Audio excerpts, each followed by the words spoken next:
1 Tesalonicenses, capítulo 1. Empezamos a hacer una serie de estudios. Vamos a continuar.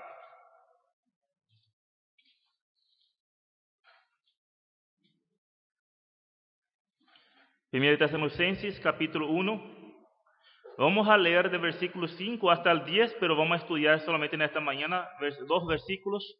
Pero vamos a leer todo porque hace parte del contexto. Dice la palabra de Dios, Primera Tesalonicenses, capítulo 1, versículo 5, la palabra de Dios.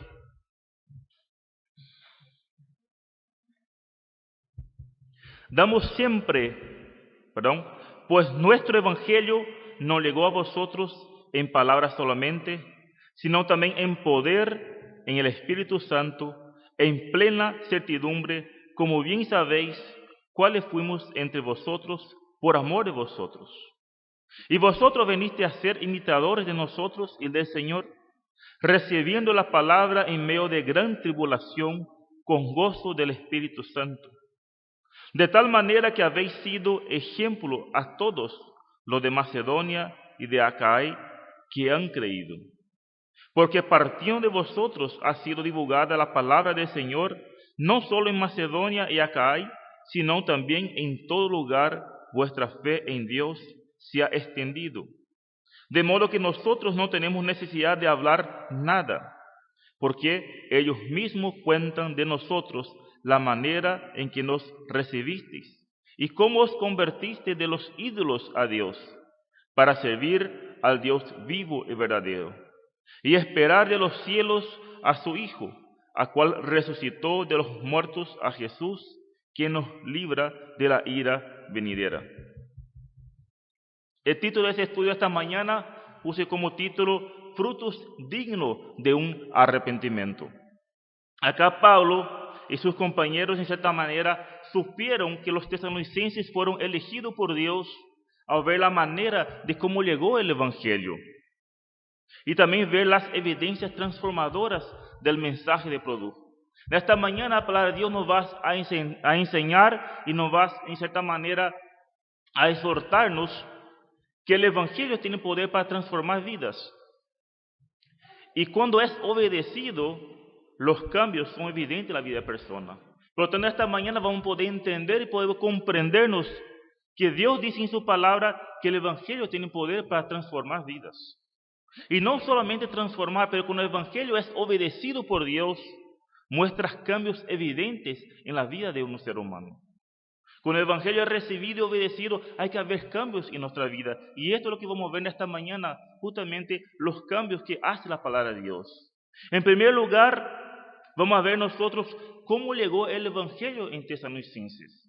Dice capítulo 5, pues nuestro Evangelio no llegó a vosotros en palabras solamente, sino también en poder, en el Espíritu Santo y en plena certidumbre, como bien sabéis, cuáles fuimos entre vosotros por amor de vosotros. Podemos ver acá en el versículo 5 claramente que Pablo está explicando la manera de cómo llegó el Evangelio a los tesalonicenses. Que no solamente llegó a ellos como palabra, como un simple discurso, pero llegó con poder.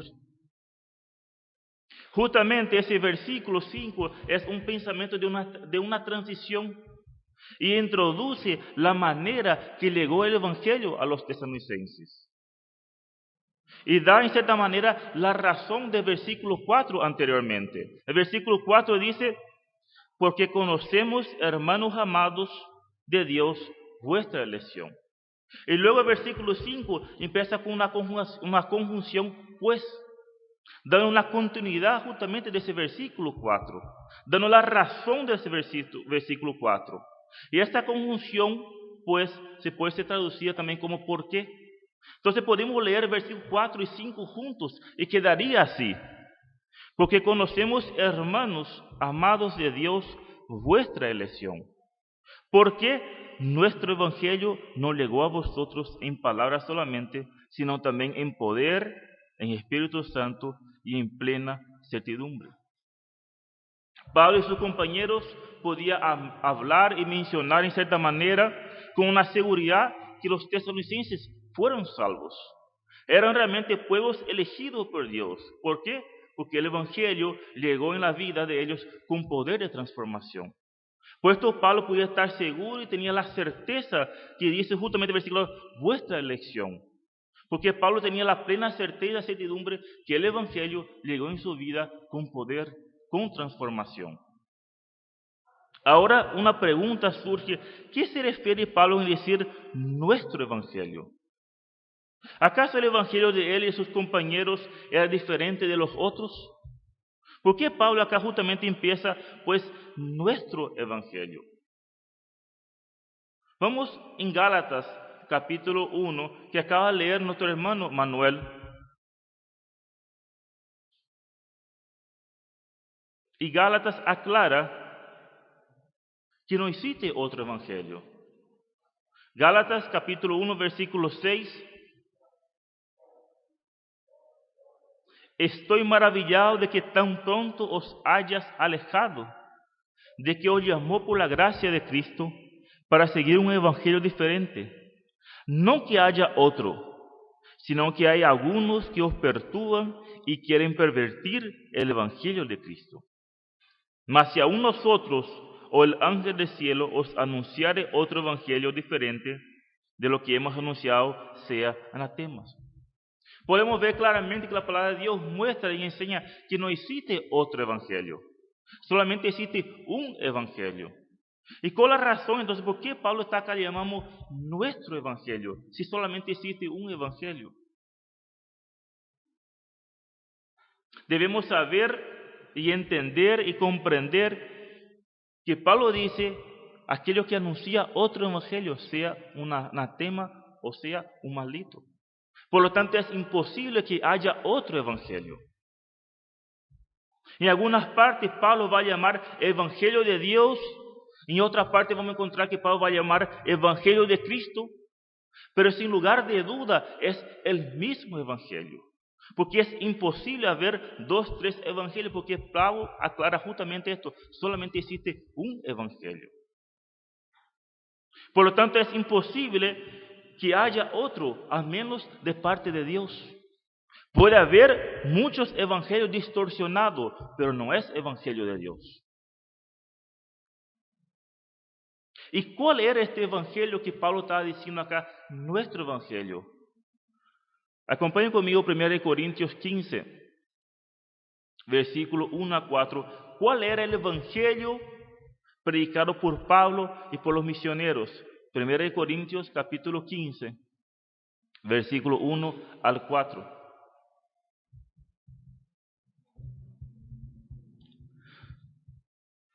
Dice la palabra de Dios, versículo 1.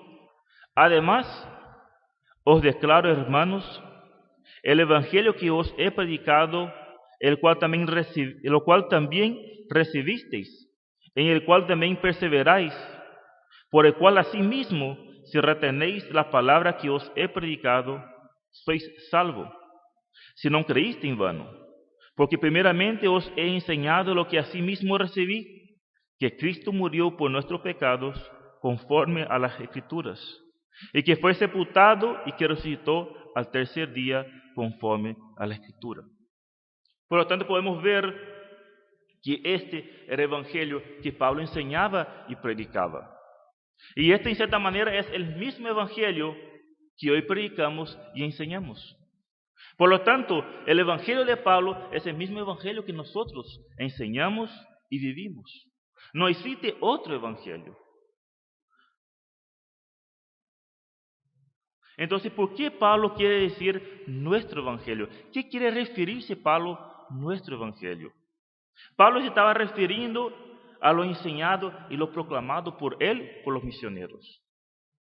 Este evangelio había cambiado su vida. Y por supuesto también de sus compañeros también fue cambiado. Por esta razón Pablo llamaba nuestro evangelio, porque este evangelio hacía parte de él, era algo de él.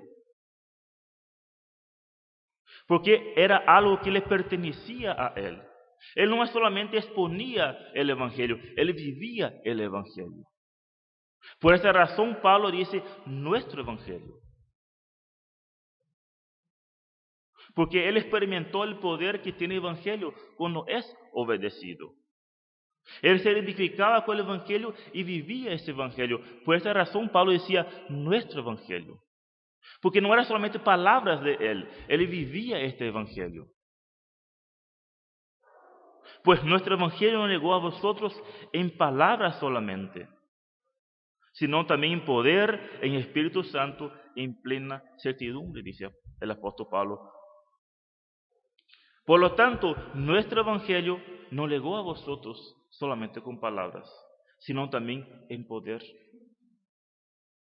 Podemos ver claramente que el Evangelio anunciado no fue solamente una exposición, no fue solamente un discurso o una propuesta religiosa por el apóstol y por los misioneros, pero era algo que marcaba una diferencia en la vida de ellos. Y esto, por eso llamaba nuestro Evangelio. Pablo no solamente no fue un charlatán que vino a hablar palabras. Pablo demostraba con sus vidas los hechos del Evangelio. Por este versículo continúa diciendo, nuestro Evangelio no llegó a vosotros en palabras solamente, sino también en poder, dice. Como bien sabéis cuáles fuimos entre vosotros por amor de vosotros. O sea, los tesalonicenses sabían cómo eran Pablo y sus misioneros. ¿Cómo sabía? La manera que Pablo se comportó con ellos. Por lo tanto, el Evangelio de Pablo no era algo solamente hablado, era demostrado en sus propias vidas. Por esa razón el apóstol Pablo puede llamar de nuestro Evangelio. Tanto en cierta manera sus palabras o sus comportamientos eran evidencias que realmente el Evangelio hacía parte de sus vidas. Por esa razón decía él nuestro Evangelio. Y justamente lo que Pablo acá quiere afirmar, hermanos, quiere decir que el Evangelio de los tesalonicenses no llegó solamente con unas palabras persuadidas, pero llegó con poder en dependencia del Espíritu Santo. El Evangelio de Pablo y de los misioneros no fue solamente una proclamación con simples palabras, pero fueron proclamadas con dependencia de poder del Espíritu Santo. Entonces podemos ver esa primera parte, nuestro Evangelio, justamente lo que el apóstol está diciendo que hace parte de su vida. Él no solamente hablaba, pero vivía lo que proclamaba. Por eso el Evangelio hacía parte de su vida. Luego encontramos la palabra con poder, dice. Y vosotros vendréis a ser imitadores de nosotros y del Señor, pues nuestro Evangelio no llegó a vosotros en palabras solamente, sino también en poder, dice, en el Espíritu Santo. Debemos entender y comprender que el Evangelio no es una presentación de una idea, sino una operación, es una entrega de poder. Es como acabamos de leer, recibiréis poder. ¿Alguien puede leer Hechos 1:8?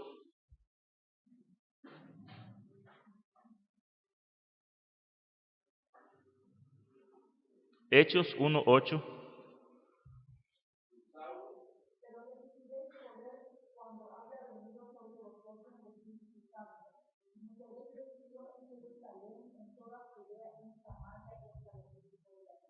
Ahí está. Recibiréis poder cuando venga sobre vosotros el Espíritu Santo. ¿Para qué? ¿Para ser mejores? ¿Para ser superhombres? No, para ser testigos. Todo aquello que hemos recibido Espíritu Santo, hemos recibido con poder. ¿Para qué? Para poder ser testigos. Debemos entender, hermanos, y comprender que el Evangelio no es una presentación de una idea, es una operación de poder. ¿Poder en qué? En dependencia del Espíritu Santo.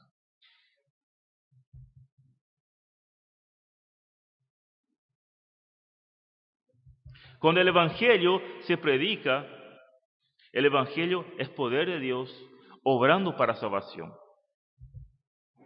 El Evangelio tiene poder ¿para qué? Para arrancar, sacar a las personas de la oscuridad. El Evangelio tiene poder para sacar a las personas de las tinieblas, del poder del maligno. ¿Y qué hace? Y trasladar al ser humano a una nueva vida en Cristo Jesús. Por eso que ese evangelio es poder de Dios, porque tiene capacidad, tiene la posibilidad de sacar a las personas de la oscuridad, de la esclavitud de pecado, y trasladar al reino de los cielos. El evangelio, en cierta manera, es el único que tiene poder para despertar a un muerto. Todos estamos muertos espiritualmente. Y lo único que puede despertar a un muerto espiritualmente es el evangelio. Por eso el evangelio es poder de Dios para salvación. Todos un día estamos muertos sin Cristo. Y si morimos en esta condición sin Cristo, nos espera la condenación eterna. Y la única manera de un muerto poder despertar es con poder del evangelio. El poder del evangelio transforma el ser humano. Es el poder transformador de que la predicación del evangelio es única y exclusiva obra del Espíritu Santo. No es según mi método, no es según mi elocuencia, no es según sé hablar, pero sí es un poder sobrenatural. Es una fuerza, una capacidad de convencer al ser humano su condición, que está muertos en sus pecados y delitos. Esto no hacemos nosotros, esto solamente puede hacer Dios. Solamente Dios puede convencer al ser humano y mostrar su condición, porque está muerto en sus pecados y delitos. Y es una fuerza que viene y nos saca esa ceguera espiritual. Y por la gracia de Dios podemos obedecer al evangelio. Por eso, hermanos, entender esto y comprender esto nos da una paz y una garantía. Nosotros somos embajadores de esta buena noticia. Pero quien convence de juicio y de pecado, el Espíritu Santo. No somos nosotros. No es nuestros métodos, no es nuestras elocuencias. Es Dios obrando en las personas. Es la soberanía de Dios, la gracia de Dios que permite al ser humano obedecer al llamado de Dios y arrepentirse y creer en el evangelio.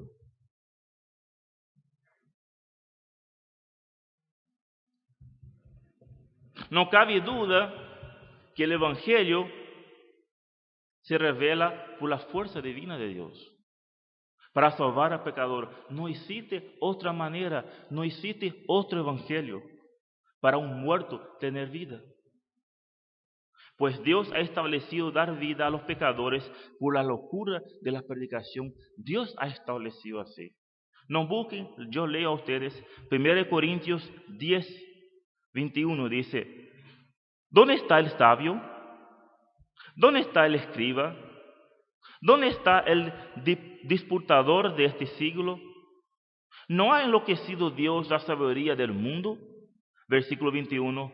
Pues ya que en la sabiduría de Dios el mundo no conoció a Dios mediante la sabiduría. Agradó a Dios salvar a los creyentes por la locura de la predicación. O sea, no hay otra manera. La palabra de Dios nos muestra que Dios ha establecido la locura de la predicación. El evangelio es la única fuerza creadora de Dios que resucita a los muertos. No hay otra manera. Y acá Pablo justamente estaba mostrando nuestro evangelio. Este evangelio que hacía parte de su vida no llegó hasta los ciencias solamente con palabras, pero llegó con un poder transformador. El evangelio es la fuerza creadora de Dios que resucita a los muertos y adopta como hijo todo aquel que cree. Dice Romanos, no me avergüenzo del evangelio porque es poder de Dios para salvación a todo aquel que cree, dice. Y esto es poder de Dios, hermanos. Dios en su gracia, en su infinito amor, nos saca nuestros velos y podemos obedecer el evangelio. Porque estamos cegados con este mundo. No podemos entender y comprender hasta que Dios pudo venir, quitar nuestra ceguera, quitar este velo y pudimos comprender nuestras condiciones. Y podemos pasar de muerte a vida. Y este es el Evangelio. Y esto es algo maravilloso de Dios.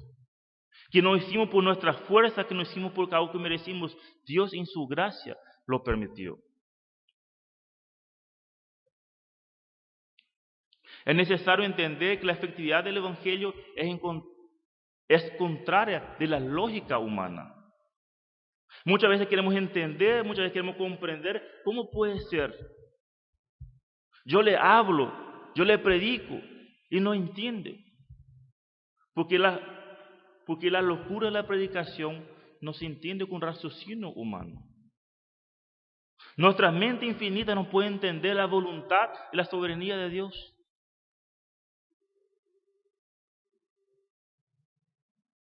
El Evangelio es completamente al contrario de la lógica del ser humano.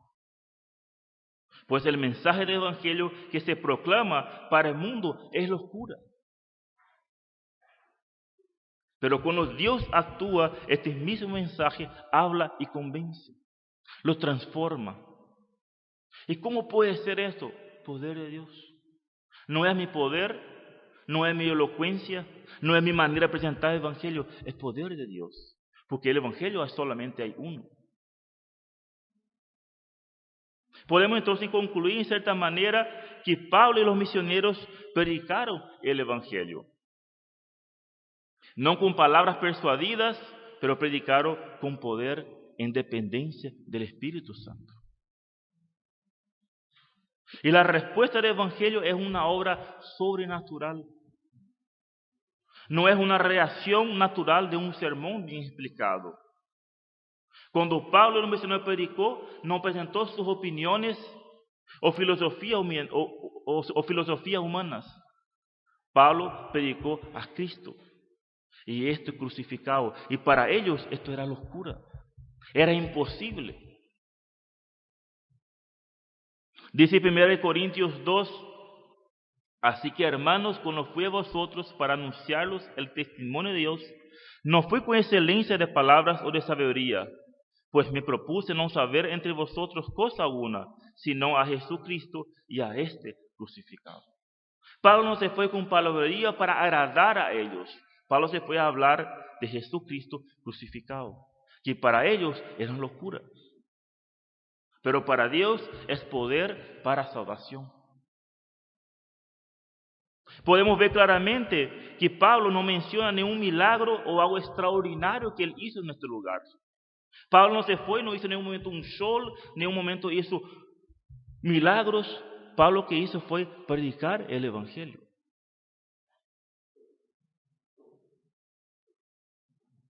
Por esa razón el apóstol Pablo llamaba nuestro Evangelio. Vino no solamente con palabras, pero también con obras, en dependencia de Dios. Y esto hacía el apóstol Pablo. No era un charlatán, no era solamente un hombre que hablaba palabras, pero él vivía lo que decía. Él vivía el Evangelio hacía parte de su vida. Por eso seguía independencia, por eso seguía con poder en el Espíritu Santo. Porque Pablo y los misioneros no solamente hablaban, pero vivían el Evangelio. Como bien sabéis, cuáles fuimos entre vosotros por amor de vosotros. Hermanos, ¿por qué tenía poder el Evangelio el apóstol Pablo? Porque Pablo vivía el Evangelio. Pablo no solamente hablaba, pero demostraba con sus hechos que ese Evangelio pertenecía de su parte de él.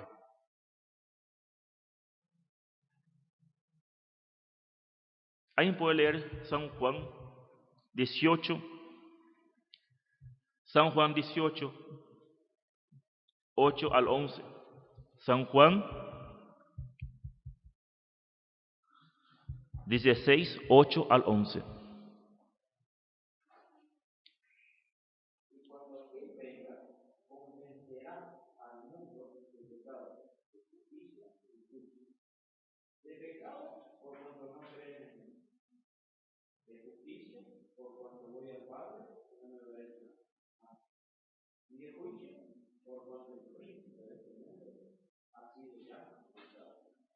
Acá podemos ver claramente la palabra de Dios dice que el Espíritu Santo va a convencer el mundo. O sea, al pecador trae convicción de pecado, de justicia y juicio. Cuando Él venga, ¿y quién es Él? El Espíritu Santo. Cuando Él venga, va a traer convicción de pecado, de justicia y juicio. Por lo tanto, el Espíritu Santo que abre nuestro entendimiento, nuestra ceguera espiritual, ¿para qué? Para que podamos creer y podamos obedecer. Por esta razón es una fuerza sobrenatural el Evangelio. No es por nuestra elocuencia, no es nuestros métodos o por nuestra insistencia. Es simplemente soberanía de Dios. La gracia de Dios actuando en el poder para salvar al perdido. Entender, hermanos, y comprender esto nos trae a nosotros una paz. ¿Por qué? Porque no somos nosotros que convencemos al pecador. Nosotros solamente somos instrumentos de Dios. ¿Para qué? Para anunciar las buenas noticias. Pero es Dios que da el convencimiento del pecador de pecado, de justicia y juicio. Y el deber del ser humano obedecer a este llamado. Pero lastimosamente el ser humano decide amar más las tinieblas, porque estamos en sus pecados y sus delitos. Pero nuestro deber es anunciar el Evangelio. Porque no hay otra manera de salvación con la locura de la predicación. Por esto, hermanos, nuestro deber es anunciar el Evangelio. Y el poder de Dios, en su soberanía, en su gracia, para dar convencimiento de justicia, juicio y pecado. Y entender esto nos trae una paz a nosotros. ¿Por qué nos trae una paz a nosotros? Porque no es mi deber de convencer a las personas. Esto hace Dios. Yo tengo que anunciar las buenas noticias. Y descansar en un Dios soberano, en su gracia, en su infinito amor.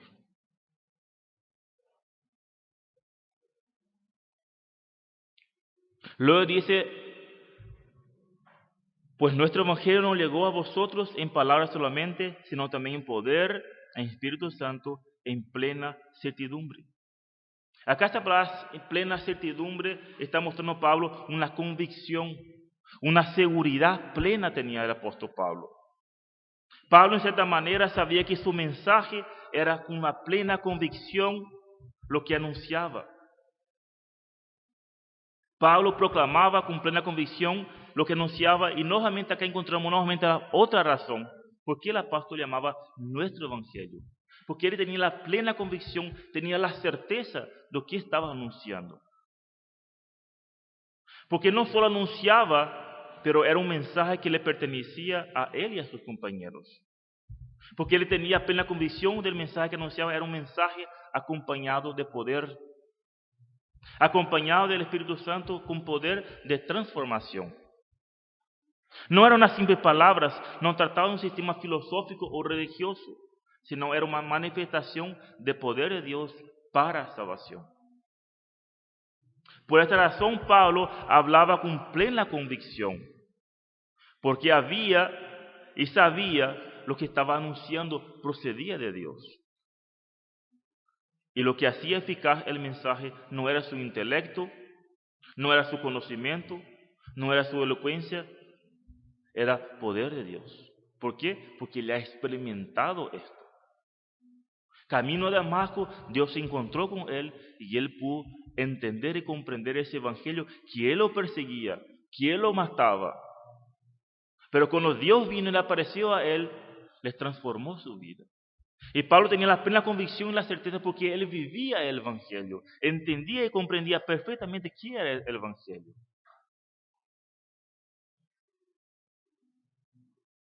Pues los propios tesalonicenses que fueron convertidos mediante la predicación de Pablo pudieron dar cuenta que el apóstol Pablo y sus compañeros Silas y Timoteo no eran charlatanes o no estaban buscando beneficios propios. Eran personas humildes, personas desinteresadas, cuidadosos y compasivos.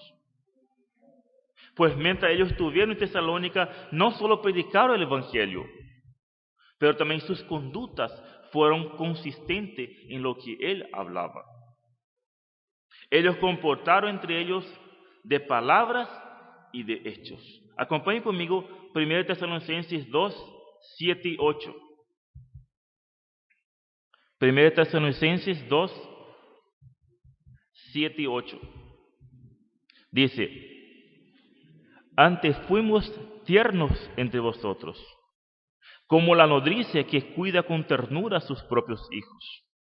Tan grande es nuestro afecto por vosotros, que hubiéramos querido entregaros no solo el Evangelio de Dios, sino también nuestras propias vidas, porque habéis llegado a sernos muy queridos. Podemos ver claramente que este Evangelio que ellos predicaron llegó a esta gente con palabras y con hechos. Podemos ver entonces y concluir cómo llegó el Evangelio a los tesalonicenses. ¿Cómo llegó este Evangelio? Llegó con poder. Llegó en plena seguridad. Llegó en palabras y en ejemplos de vida del apóstol, de los misioneros. En segundo lugar, podemos ver, hermanos, que cuando el Evangelio llega en la vida y es obedecido, los cambios son manifestados. Cuando el Evangelio llega y es obedecido, hay cambios y son manifestados estos cambios. Dice el versículo 6, 1:6: y vosotros vinisteis a ser imitadores de nosotros y del Señor, recibiendo la palabra en medio de gran tribulación con gozo del Espíritu Santo. Podemos ver acá el primer cambio de los tesalonicenses. El primer cambio de ellos vinieron a ser imitadores de ellos y del Señor. Por lo tanto, podemos ver claramente que el Evangelio, cuando llega en la vida y es obedecido, hay manifestaciones en la vida. Y acá vamos a ver nuestra primera manifestación: ellos fueron imitadores, dice. Es explicado y es dicho que cuando el Evangelio llega y es obedecido, viene con poder. Viene con una fuerza y transforma vidas, cambia vidas. Y justamente muestra lo que pasó con los tesalonicenses. La transformación más evidente de una nueva vida fue el cambio de su comportamiento. Pues llegaron a ser imitadores de ellos y del Señor. Y queridos hermanos, esta experiencia en cierta manera es algo normal en la vida de cualquier creyente. No existe una transformación parcial, pues cuando el Evangelio llega y es obedecido, el llamado de Dios, ese Evangelio hace parte de mi vida. No existe una transformación parcial. O sos o no lo sos. O sos de Dios o no sos de Dios. No existe una transformación parcial. O obedeciste o no obedeciste. No existe obedezco a la media. O sos hijo o no sos hijo de Dios. Este Evangelio hace parte de mi vida o no hace parte de mi vida. No existe hacer parte de mi vida algunos momentos, algunos tiempos y otros días no. Porque este Evangelio llega con poder de transformación. Llega con una fuerza sobrenatural y un cambio, justamente a lo que muestra esta noticia. Quiere imitar al Señor. Y este comportamiento no es solamente los tesalonicenses. Es un comportamiento normal y una secuencia de cualquier nacido de nuevo. Cualquier que ha obedecido el Evangelio y ha comprendido el Evangelio va a querer vivir vidas cambiadas. Un nuevo creyente siempre va a querer observar a otros creyentes, porque ha entendido el Evangelio y ha obedecido el llamado de Dios. Y quiere seguir este ejemplo, porque ha comprendido y ha entendido su condición, que estaba muerto en sus pecados y ahora tiene vida. Pero a medida que va creciendo y va madurando la fe, se da cuenta que el único modelo a seguir es Jesucristo. Por esto, hermano, es muy importante cuando uno predica el Evangelio. Porque cuando uno predica el Evangelio y aquel, por la gracia de Dios, se recibe el Evangelio, ¿qué quiere ser naturalmente a esta persona? Quiero ser como a este que me vino a hablarme. Pero al pasar el tiempo, vas creciendo, vas madurando y se das cuenta que lo único modelo a seguir es Cristo.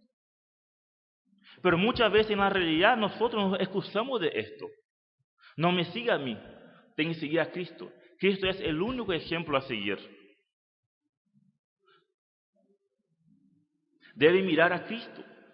Y de cierta manera es cierto, porque somos pecadores y somos personas que fallamos. Cristo es el único que nos va a fallar.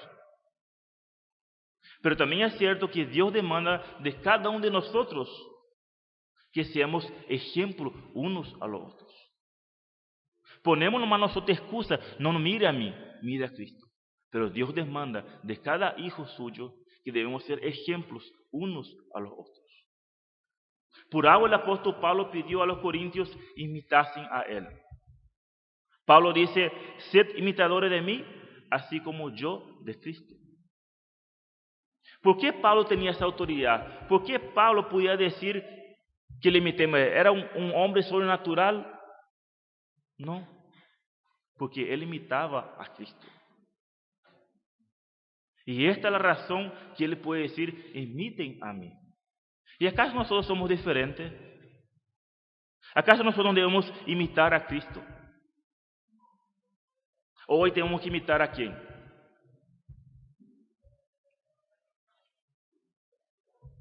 Entonces, ¿será que puedo realmente decir hoy en día, imiten a mí? Porque Pablo tenía esa plena autoridad. ¿Por qué tenía esa autoridad Pablo? Sed imitador de mí, así como yo soy de Cristo.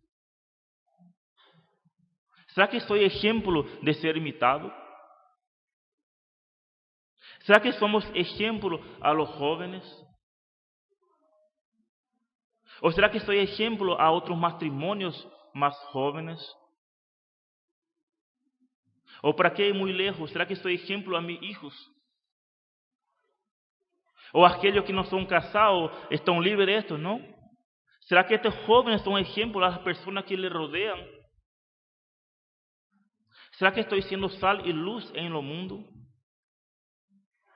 Pablo dice, ser imitadores de mí. ¿Por qué? Porque él era imitador de Cristo. Y así como Pablo era imitador de Cristo, así tenemos que ser nosotros, hermanos. Por eso nuestra vida tiene que ser ejemplos unos a los otros. En realidad, la verdadera vida cristiana tiene que ver con imitar a Cristo. Es decir, reproducir Cristo en nuestra vida. Nuestra imitación debe ser siempre a medida que esta persona imite a Cristo. Pero cuando una persona no vive como Cristo, entonces debemos imitar al Señor, que es un modelo a seguir. Pero esto no es excusa para que yo no sea de ejemplo a otros. Debemos ser sinceros, ser imitador de Cristo y es comprometido y no es fácil. Pero tampoco es algo imposible. Debemos vivir vidas de negación, negar mi yo y vivir Cristo en mí. ¿Cómo yo puedo ser ejemplo a otros? Negar mi yo, vivir Cristo en mí. Dice Gálatas 2:20, con Cristo estoy crucificado. Ya no vivo yo, mas vive Cristo en mí. Y lo que ahora vivo en la carne, lo vivo en la fe del Hijo de Dios, el cual me amó y se entregó a sí mismo por mí. ¿Es algo fácil? No, no es fácil. Pero tampoco es algo imposible.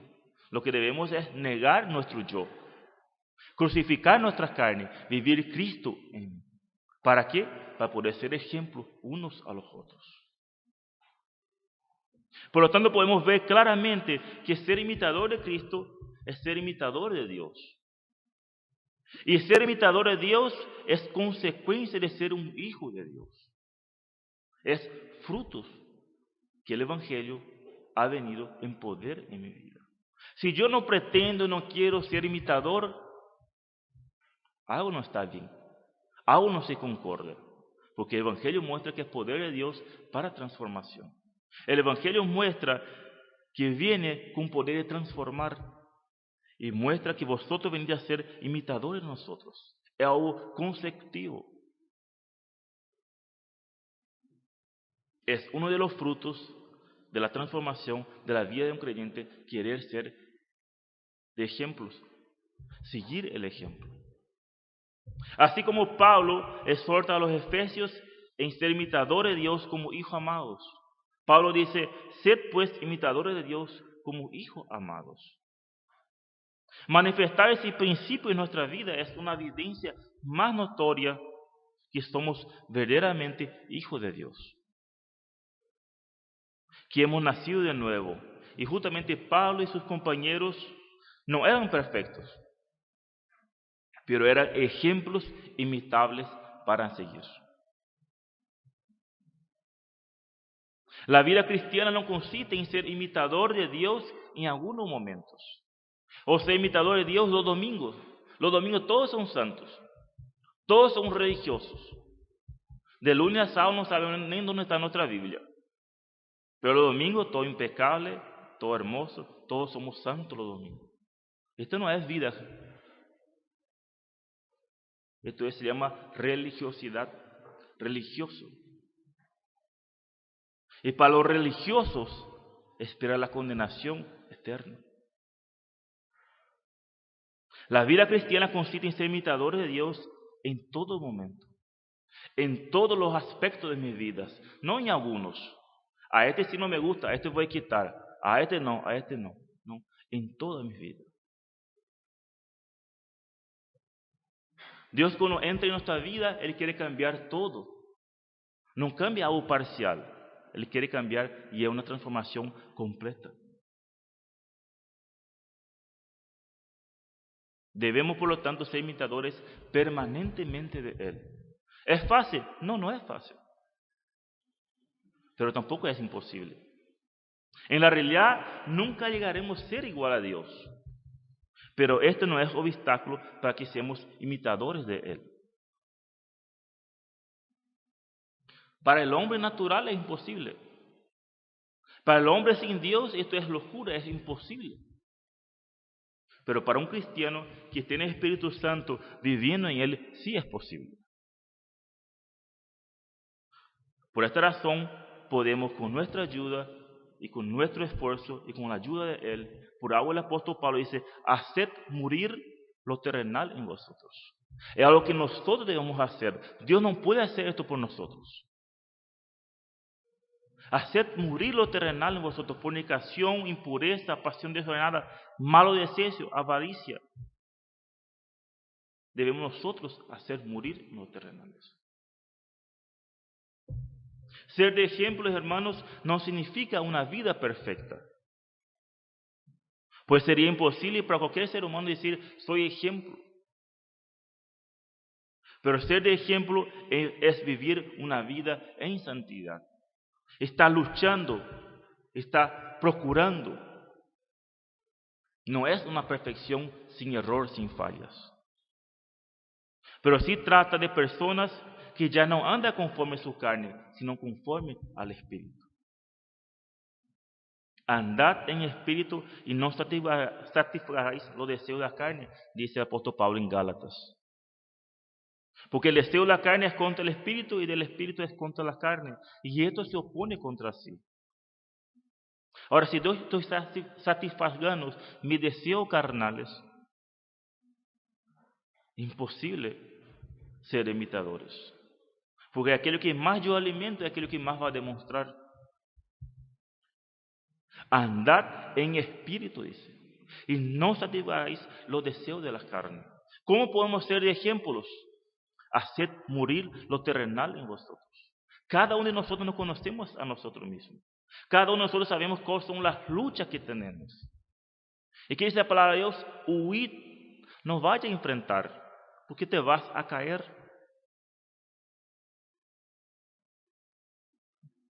Por lo tanto, podemos ver entonces, el primer cambio, cuando llega el Evangelio, es querer imitar a Dios. Es querer buscar vivir una vida en santidad. En segundo lugar, otro cambio que podemos ver en Tesalonicenses fue que ellos recibieron la palabra con gozo. Dice. Versículo 6. y vosotros vinisteis a ser imitadores nosotros y del Señor, recibiendo la palabra en medio de gran tribulación con gozo del Espíritu Santo. O sea, recibieron la palabra con gozo. El verdadero creyente tiene gozo en medio de los sufrimientos, de las dificultades, de las tribulaciones. Podemos ver los tesalonicenses, a pesar de la tribulación, aceptaron la palabra con gozo. Posiblemente acá los judíos que se convirtieron seguramente fueron perseguidos, fueron odiados por sus compatriotas. Posiblemente los gentiles que se convirtieron en Cristo tuvieron que nadar contra la corriente de la idolatría de este lugar. Seguramente fueron rechazados, fueron burlados, pero a pesar de toda esa situación, estos no creyentes tenían gozo. ¿Por qué? Porque el Evangelio llegó con poder de transformación. Ellos hicieron parte de ese Evangelio, ellos obedecieron al llamado de Dios y recibieron esto con gozo. Podemos ver claramente que estos creyentes experimentaron una persecución severa, pero de igual manera no perdieron los gozos, demostrando así una verdadera y genuina conversión. Pues solamente un renacido de nuevo puede comprender el gozo de la salvación. Pues para el inconverso esto es locura, es imposible. El término acá utilizado por Pablo que para la palabra gozo se refiere a una alegría íntima de un corazón. Este gozo, esta alegría que tenían ellos, les llegó con la proclamación del Evangelio. Pues justamente el Evangelio de Dios cuando llega y es obedecido produce gozo, produce paz. Y ese gozo es que han sido salvados. No es una alegría que el mundo está acostumbrado, una alegría pasajera. La alegría de un nuevo nacido es un gozo eterno. A pesar de las persecuciones, a pesar de las dificultades, tiene gozo y paz, porque sabe su condición. Es como acabo de decir, es un gozo que solamente los creyentes pueden entender y sentir. Es un gozo en saber que ahora somos hijos de Dios. Es un gozo que ahora podemos sentir en saber que nuestros pecados fueron perdonados. De saber que antes éramos hijos de la tiniebla y hoy somos hijos de luz. ¿Cómo vamos a dar gozo, hermanos, en saber esto? En saber que esto hace parte de mi vida. Que antes yo estaba condenado y hoy tengo una vida eterna. En saber que yo estaba muerto en mis pecados y delitos y hoy yo estoy libre de la esclavitud del pecado. Hoy yo tengo la forma y la posibilidad de poder huir y hacer morir lo terrenal en mí, porque el Espíritu Santo vive en mí. El gozo de la salvación permanece a pesar de las tribulaciones. En medio de conflictos, persecuciones y pruebas, un verdadero creyente va a manifestar el gozo. Y Pablo justamente era ejemplo y podía ser imitado por esto. Pues Pablo fue azotado, Pablo fue apedreado por culpa del Evangelio. Pero de igual manera seguía alabando y predicando a este Cristo crucificado. Pueden ustedes leer en la casa de ustedes Hechos 5 y Hechos 16. Perdón, Hechos 15, no 5. El gozo que tenía el apóstol Pablo y sus compañeros era el mismo gozo que tenían los tesalonicenses. Pues su fuente de gozo era el Espíritu Santo que moraba en ellos. Ahora hago una pregunta. ¿Acaso ellos tenían otro Espíritu Santo que tenemos nosotros hoy en día? ¿Acaso el Espíritu Santo de ellos era más fuerte que de nosotros hoy en día? No, hermanos. Tenemos el mismo Espíritu Santo que tenía ellos, tenemos nosotros. Por lo tanto, lo que estoy explicando acá es totalmente aplicado para nosotros hoy en día. Porque el mismo Espíritu Santo que tuvieron ellos, tenemos nosotros hoy en día. Así como ellos fueron capaces de tener gozo en medio de tribulaciones, nosotros podemos tener gozo en medio de tribulaciones. Porque tenemos el mismo Espíritu Santo viviendo en nosotros. Hoy en día a lo mejor estoy seguro que nadie pasa por ese tipo de tribulaciones. Pero estoy seguro que pasamos por problemas, pasamos por circunstancias difíciles, estamos pasando por épocas difíciles.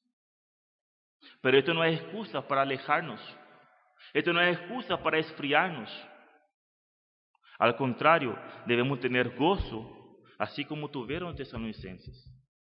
Porque ellos tuvieron medio de gran tribulación, de gran problema. Pero ¿qué fueron ellos? Fueron imitadores del Señor. Recibieron la palabra con gozo. Y así como ellos pudieron hacer, nosotros también podemos hacer. Porque tenemos el mismo Espíritu Santo viviendo en nosotros. Nada puede impedir que el Espíritu Santo opere en un creyente que está entregado totalmente a Él. Esta es la diferencia. Hoy en día, muchas veces no vivimos vidas entregadas a Él. Vivimos vidas a nuestro gusto. Y cuando nos aprieta nuestro zapato, ahí recordamos de Dios. Venimos en Dios, solucionó los problemas. Esto no es ser hijo de Dios. Esto se llama ser religioso. Nada puede impedir que el Espíritu Santo opere en creyente que está entregado totalmente a Él. Acá no estamos hablando que será fácil. Nunca será fácil ser un creyente, porque somos enemigos del enemigo. Siempre el enemigo va a buscar una manera que nosotros callemos. Siempre va a buscar una manera de desanimarnos. Pero podemos estar seguros y tener la certeza y la convicción, si somos hijos de Dios, que ese gozo hace parte de un creyente. ¿Por qué? Porque vivimos vidas entregadas a Él. Porque el Evangelio viene con transformación completa, no viene con transformación parcial. O soy o no lo soy. No existe medio hijo. El gozo es parte del fruto del Espíritu Santo en la vida de un creyente que es controlado por el Espíritu Santo, que vive su vida en dependencia de Él, en obediencia y en santidad. Por lo tanto, hermanos, podemos concluir, podemos ver en esta mañana que la palabra de Dios nos enseña que el Evangelio tiene poder para transformar vidas.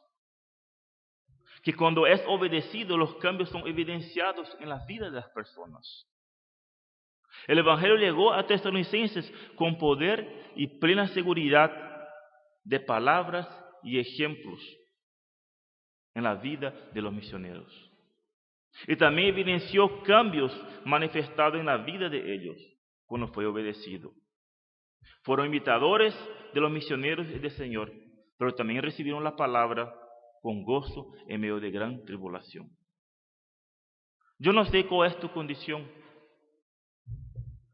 pero sé que el Evangelio tiene poder para transformar vidas. Acabamos de ver que el Evangelio tiene poder cuando es obedecido. Y es evidenciado en cambios de actitudes. Es evidenciado en cambios manifestados en nuestras vidas. Y no existe otra manera.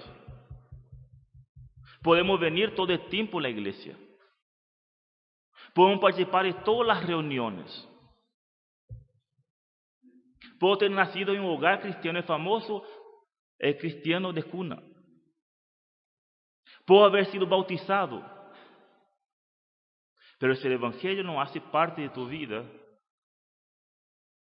sigue aún muertos en tus pecados y delitos. Y está condenados en tus delitos y pecados. Como acabamos de estudiar, que la palabra de Dios enseña que el Evangelio es poder de Dios para salvación. Si usted está ahí sentado, no tiene esa convicción, no tiene esa paz, y piensa que sos una buena persona porque viene a la iglesia, que sos una buena persona porque cumple dando a Dios sus ofrendas, O que piensa que sos una buena persona porque vienes siempre en las iglesias y en todas las reuniones. Ojo, no estoy diciendo que esto es malo, es bueno. No estoy diciendo que esto es malo hacer estas cosas, es bueno. Pero no obtienes salvación con esto.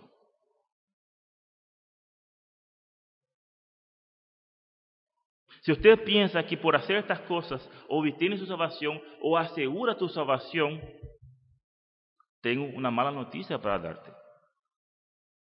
Dios dice en su palabra que estas obras que vos estás haciendo se llama trapo de inmundicia. Todas las buenas obras que el ser humano quiere hacer para asegurar y obtener su salvación, Dios llama trapo de inmundicia.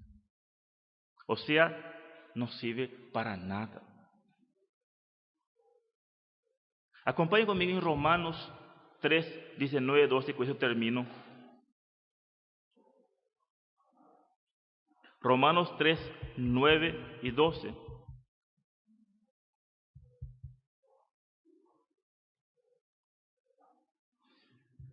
Dice la palabra de Dios, ¿qué pues? ¿Somos nosotros mejores que ellos? En ninguna manera. Pues ya hemos acusado a judíos y a gentiles que todos están bajo pecado. Como está escrito, no hay justo ni aun uno. No hay quien entienda, no hay quien busque a Dios. Todos se desviaron, a una se hicieron inútiles. No hay quien haga lo bueno, no hay ni siquiera uno. Si usted es que se considera ser buena persona, si usted se considera, la palabra de Dios dice que no hay uno solo. Todos se hicieron inútiles, todos se desviaron. No hay quien haga lo bueno, no hay ni siquiera uno. Así que usted que reconozca que es un pecador y no tiene esos indicios que acabamos de ver hoy, arrepiéntase y crea en la obra de Jesús, que es el único y suficiente para limpiarnos de toda la maldad. Cristo murió por nuestros pecados y fue sepultado y al tercer día resucitó. Y por esta obra podemos estar seguros que somos hijos de Dios. Y este es el Evangelio, que es poder de Dios para salvación. Debe arrepentirse y debe obedecer el llamado de Dios, para que tus pecados sean borrados y tener así una vida transformadora. Una vida cambiada, una vida de gozo, una vida de paz, que solamente puede dar Cristo Jesús. Y comprender que hemos pasado de muerte a vida, no por nuestros méritos, no por nuestras fuerzas, por la gracia de Dios, que tuvo que venir un inocente en este mundo. Nació de la Virgen María, así como yo y ustedes crecieron, tuvo hambre, tuvo sed, lloró y vino a morir en la cruz, sin pecado, sin culpa ninguno, para que yo y vos podamos tener esta paz con Dios. Que Dios bendiga su palabra. Vamos a orar. Padre, gracias Señor. Gracias por tanto amor que tú tienes para con nosotros. Que ha enviado a tu único Hijo a morir en la cruz. Porque tú dices que la paga del pecado es muerte. Y todos deberemos morir. Porque por cuanto todos pecamos, estamos separados de Dios. No hay un justo, no hay ni siquiera uno, Señor, tú dices. Por esta razón tú has enviado a tu Hijo, Señor, a morir en la cruz para pagar nuestras deudas y librarnos de la condenación eterna, Señor. Gracias, Señor.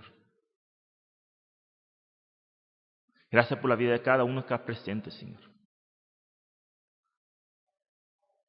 Gracias por el mensaje, la locura de predicación que un día tú has permitido hacer parte de mi vida, Señor. Ayúdame, Señor, a cada día más poder ser imitador tuyo. Ayuda, Señor, a cada uno de nosotros a hacer morir lo terrenal que hay en nosotros. Y podemos ser de ejemplos unos a los otros. Podemos anunciar las buenas noticias no solamente con nuestras palabras, pero con hechos, con nuestras vidas, Señor. Ayuda, Señor, a poder ser una iglesia saludable. Una iglesia que no solamente predique el Evangelio, pero una iglesia que viva el Evangelio, Señor. Damos gracias. En nombre de Cristo Jesús. Amén.